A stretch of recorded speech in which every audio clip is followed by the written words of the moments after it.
Hello and welcome to my channel.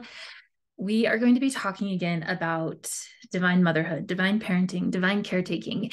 And the focus of this channel is all about raising sovereign children. So what I mean by the word sovereign, and I'm going to read just straight from my phone right now because they say it really well. Some common synonyms for sovereign are autonomous, free, and independent. While all of these words mean not subject to the rule or control of another, sovereign stresses the absence of a superior power and implies supremacy within a thing's own domain or sphere. So I want to read that again, not subject to the rule or control of another.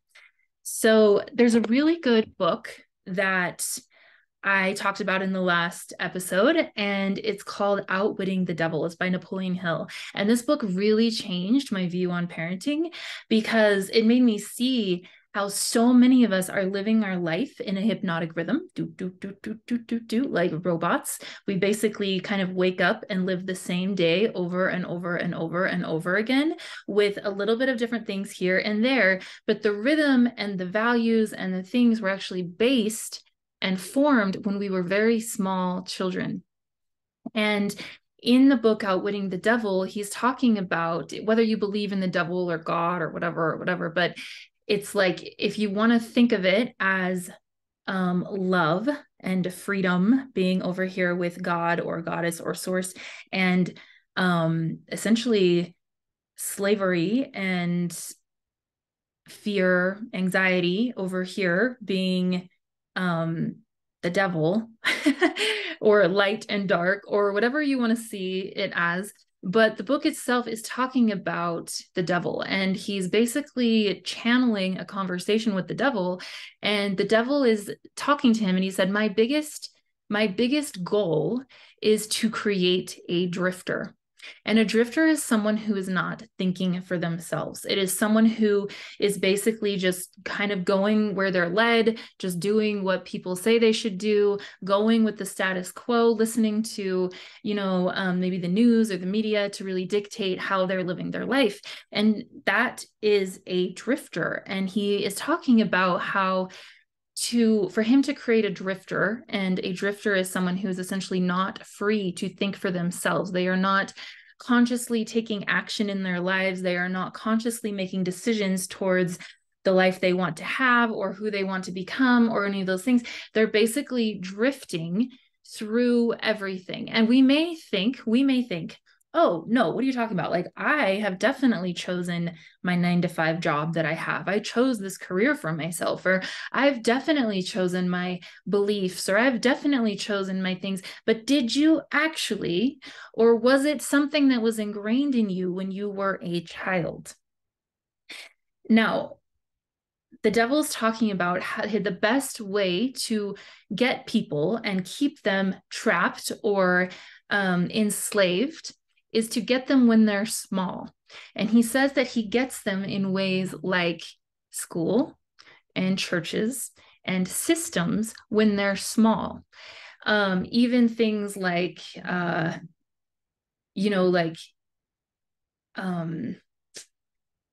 the way things are packaged, the way things are commercialized. So like for little kids, like you see candy or sugar, which we're going to talk about in a little while, another video, that the way it's packaged with like bright colors and all of these things, or even cartoons or screen time or these things, it's creating a hypnotic rhythm in our children's brains, and it's forming right now.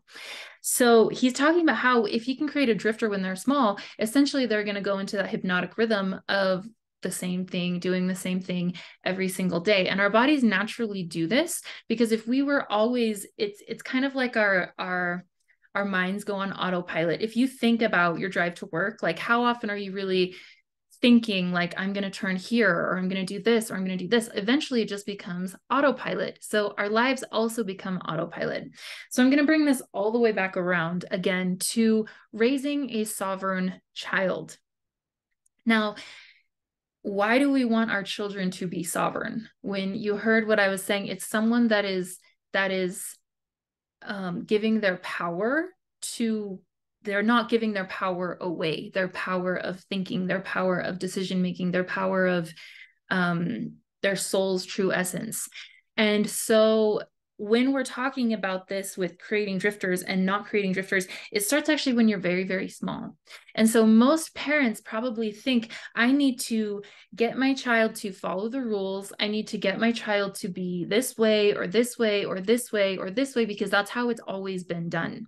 And since it's been done this way for so long, it's like, oh, this is just the way that we do things. It's the way our culture is. It's the way our society is. But to create leaders and free thinkers and children who are in tune with their own souls knowing, their own intuition, which is the highest form, whether you want to think of intuition as your direct source to God, or your own inner knowing for what's right for you and your journey. It's really, really important to invite that in your child, to invite that inner knowing in. And the way that we do this, as opposed to telling your child, this is what you're going to wear, this is what you're going to eat, this is what you're going to this is what you're going to do, this is what we're doing now. The main thing to do from when the little babies are little is to give them choices. And so you always want to make sure that you're giving your child choices so that they can begin to make the decisions that they want to make on their own. So a choice, for example, would be, you could set out a whole bunch of color coordinated clothes and say, okay, what do you want to wear? And you can have some say over this, or it's even better, I think, to let your child have free reign when they can. Unless you're going to a really important dinner or a family photo or this, is it really that important that your child wears what you want them to wear? Or it's actually inviting the creativity out of your child to let them wear a shirt that doesn't match the shorts, and that's okay. Can you be okay with you being seen with your child that way? And this is where I say children are our greatest teachers, because they're constantly showing us where we have room for improvement. And I'm also going to talk about this in another video as well. I have so much I want to talk about in this series, but for today, we're going to be talking about drifters and the point of this channel. So the point of this channel is to be raising a sovereign thinker. And one of the ways, like I said, is to give them the choices. When we give our children choices, we are teaching them so many vital skills just in this one thing, because we're giving them the choice, but we're also teaching them about the consequences of their choices. We're teaching them about, it's something that it's the one thing probably they're going to carry with them their whole life, is they're going to be always making choices from the time they're little to the time they're older. Effects of the choices, consequences of the choices, rewards of the choices, all of these things. And so for children to be able to experience this and this sovereignty within themselves, of letting them feel that they have power, that they are a powerful being. For so many times and for so many years, we've looked at children and said, oh, they should be seen and not heard, or they should be this and not this, and they should be this and not this. And if they should be, they should be quiet and all this stuff, respect the elders, which they should. And it's also really important to realize, like I said in the first video, that they are divine beings who have come to teach us. And just because they don't understand this life so well does not mean they don't have wisdom beyond. They are constantly learning every single day, more and more and more and more, more and more and more. And they came with codes. And so to diminish a child's brilliance, their own power and decision making, is essentially teaching them how to be a drifter. When you're making all of their decisions for them and you're saying it's going to be this way, and this way, and if you talk back, you're going to your room, or if you do this, you're doing this, it's like, at what point, and I'm just opening a conversation for this, at what point is our child obeying everything we say, teaching them to obey without question, teaching them to obey someone else later on without question, when that person that is giving them the thing, whether it's a boss or the government or a doctor or whoever it is, At what point are we saying this person knows better than you do about your own body and your own life and your own decisions and what your body needs? What's your life? What's going to be best for you and your path in your life? And it's taking you away from your own intuition. So at what point of this are we're teaching our children to obey from the very earliest years, obey us? Are we teaching them to obey someone else? Okay, now in some cases, we do need them to listen to us. We need them to respect what we have to say, especially if they're running out in the street, obviously. But when it comes to something like the example that's coming through is eating dinner. So your child doesn't want to eat dinner. Okay. They're like, they eat like 3 bites. They say, I'm done. I'm full. Okay. And you say, if you don't finish that full plate, then you don't get any dessert.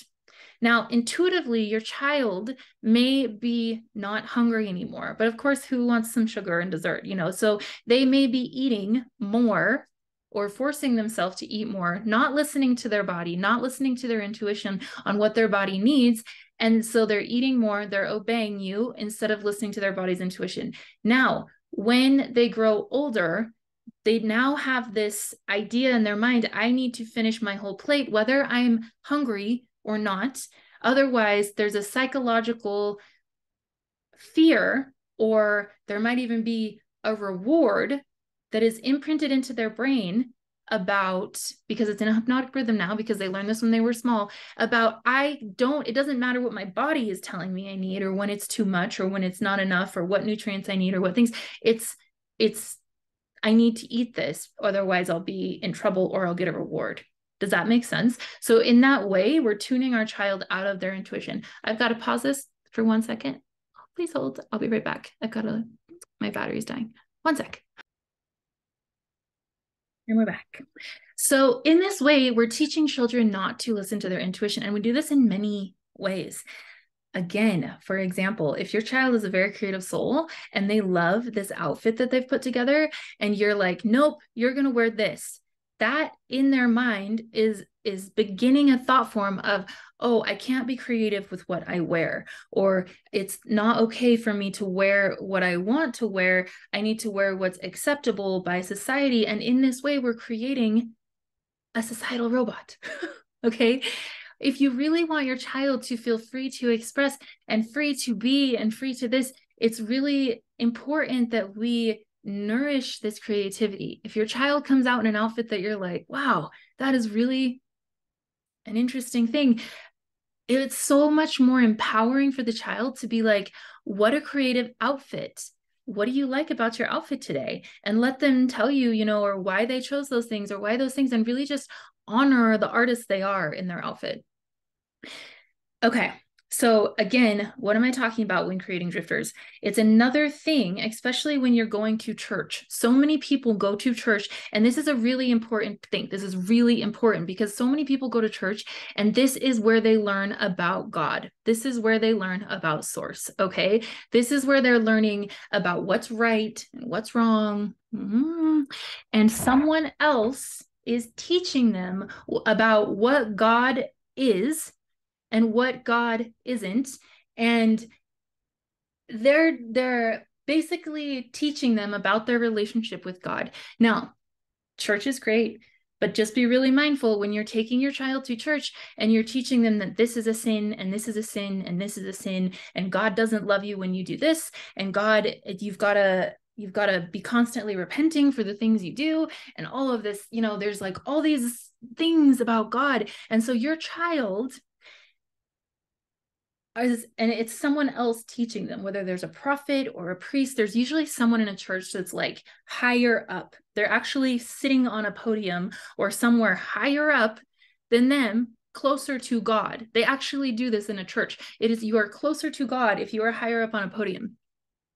Now, the problem with this is that it puts a middleman between your child and God. It puts a middleman between your child and source. So now, instead of going to God directly, praying to God directly, what is best for me? What is my life? They're now listening to someone else about who they should be, what they should be doing. A lot of it includes paying like 10% of your things to them in taxes. And you've got to be doing this and you've got to do this to get to God. And this, and it's like, what are we actually teaching our children in this? We're teaching them that they don't have a direct line to God and that there is actually someone above them that is closer to God and can make decisions for them and their life from God better than they can. Now, like I said, this is not like, I'm not bashing on churches, I'm not anything, but just see how this hypnotic rhythm that they're getting into, maybe it starts when they're small and they're growing bigger, and now they feel like they have to go to someone else or watch something or read something or do something for them to connect with God. A sovereign being has a connection to God on their own. There is no one closer to God than you. I can tell you that right now. There's no one closer to God than you. You have a direct line with God. I don't know if anyone's ever told you that or if you were raised in a church or anything, but you do not need someone else to tell you what is right for you and your body and your life and your ideas of God, because you can feel God just as easy as anyone else can. So, ranting. But when we're raising sovereign children, this is what we want to think about. Are we raising children who are empowered and connected to source and can make good choices for their own life? Exhibit A. I'm just going to bring this in. When a prophet, when a government official, when someone, even a doctor, is telling your child what to do with their body, with, mind you, money in it. They have stocks in it. They have these things in it. They have all these things in it. What is your child going to do, or who are they going to listen to if they are not taught that they are a sovereign thinker and know what is best for them and their body and their lives? This is so important because these people that we're putting on pedestals may not always have the best interest for us or our children, especially when there's money involved. This brings me to school. Rockefeller said, I did not create the school system, which is like a Nazi school system. Mind you, they have to raise their hand to go to the bathroom, which is a natural bodily function. They've got to ask if they can go to the bathroom, permission to go to the bathroom. It's weird. He said, I did not create the school system to create thinkers. I created it to create workers. And I want you to think about this for a minute. A free sovereign being, if you were to think of yourself as free and sovereign and all-powerful, you would probably be living life more based on your own schedule, more based on your own body's natural rhythms. You would work hard when you had a lot of creative juices flowing, and you would not, and you'd be more in a yin state when you didn't have a lot of creative juices going. But this is teaching us, our children, from a young age that you go to school, basically your 9 to 5 is structured. Structure, structure, structure, structure, structure. You're going to be doing schoolwork the whole time. You're going to be learning these exact things, whether that's in your highest good or your most creative flow or what you're good at, or even nourishing any skills that you might have naturally or not. This is a basic average system for the average basic person that we are creating a lot of different little robots that do the exact same thing. We eat lunch at this time. We do this at this time. We do this at this time. And that's not always, instead of listening to your body when you're hungry or listening to your body when you're not hungry, this is the time. It's like, it's teaching us not to listen to our own internal guidance, or even with schools, you know, at least for me growing up, I was not good at math. And in my mind, it was like, if people were like, oh, you're getting this grade in math and you're this compared to everyone else, and this, it's putting us on these like things where it's like, oh, well, if I'm not good at this, then I must not be very smart. And so I can't, you know, like maybe I can't do all the things I want to do, or maybe I'm this, and it's lowering our child's things when really we could have a genius. In fact, I believe all of our children are absolute geniuses at something that they haven't been nourished in the way they need to be nourished. So this is this is just the beginning of the conversation around sovereignty. And I don't have all the answers. I don't have it figured out. I know a lot of us are like, well, I don't know how to teach my child school, or I don't know, there's like, it's just beginning to notice like, okay, there's a problem with the system, because how many people across America particularly are overweight, on antidepressants, on some kind of medication, or have some kind of thing going on with their body that they are on a permanent medication that they cannot get off of and now have to have or are addicted to. How many of us are actually living lives we love, or have jobs that we are crazy passionate about, that we feel really good about doing and or feel like we're doing really well? And if this is you, amazing. But if this is not you, can we think about maybe there's something wrong with the system? And also, it's not the system's job. Like, the system itself is a convenience. And so we're giving our children over to even churches. It's a convenience. It's more convenient for a church to teach me about God because they have a whole system for it that's better than what I could teach my child about God. Or it's more convenient for a school to teach my child how to do everything because that's just too much time for me to do. Or I'm not up to that par, or I don't have this capability or these things. It's a convenience. And so we're selling our children's souls to the devil by these conveniences that we have, these systems that we've had, that we've done, instead of nourishing the divinity in our children, that could then, if children are nourished correctly into sovereign, free, creative, intuitive, passionate beings, I believe we would see a much more beautiful world. And it's not the system's job to fix it. It's our job as parents and caretakers to begin to look at our children as the plant. If you watch the very first video I did, I'm talking about children being different kinds of plants, and that one child may need something different than the other. Like, if you're watching your house plant and it's dying, what are you going to do? If the house plant is dying, think of this as your child's soul. There's something in the environment or the way it's being taken care of that is not nourishing to the divinity in the child. And so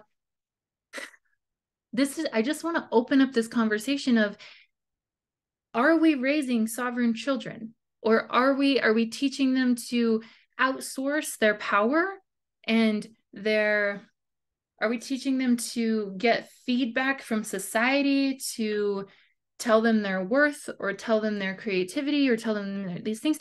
Or is there a way that we as parents could be more nourishing, more understanding, and more present with our children, and what would be the best thing for them to grow, to do this?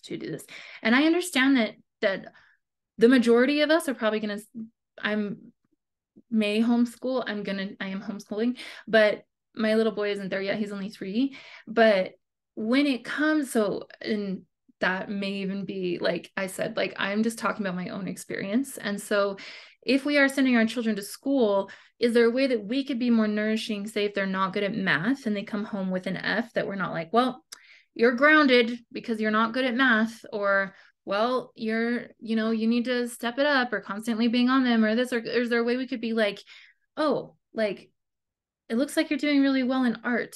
Would you like to take some more art classes? Or could we, could we maybe do art together more on the weekends? Or like, just seeing, like, I don't know.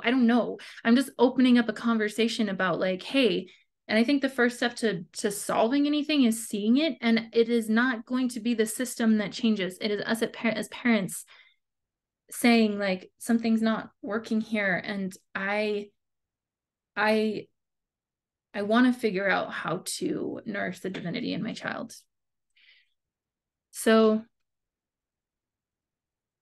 yeah, this is going to be all about raising sovereign children. Just want to do a little recap.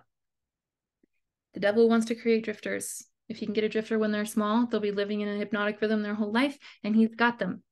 They're not free thinkers after a certain point. They are ruled and governed by society or higher ups, people who they think are above them, and they're not sovereign. The other thing, giving your child choices and honoring the choices that they make. Now, you can choose the choices. It's either A or B, or this or this, or this or this. But the most important thing you can teach a child from a very, very young age, my little boy again is 3, is choices. What are his choices? And then honoring your body's intuition with things like when it comes to eating or what they want to wear or what they even want to do. You know, I ask Ryan every day, I'm like, what do you want to do today? And I'll just kind of like let him this, and sometimes I'll give him options. Do you want to go to the park, or do you want to go to the river, or do you want to go to the pool? You know, what are you feeling the most alive today? I want to teach him to wake up and be like, how am I feeling today? And what is my vibe for the day?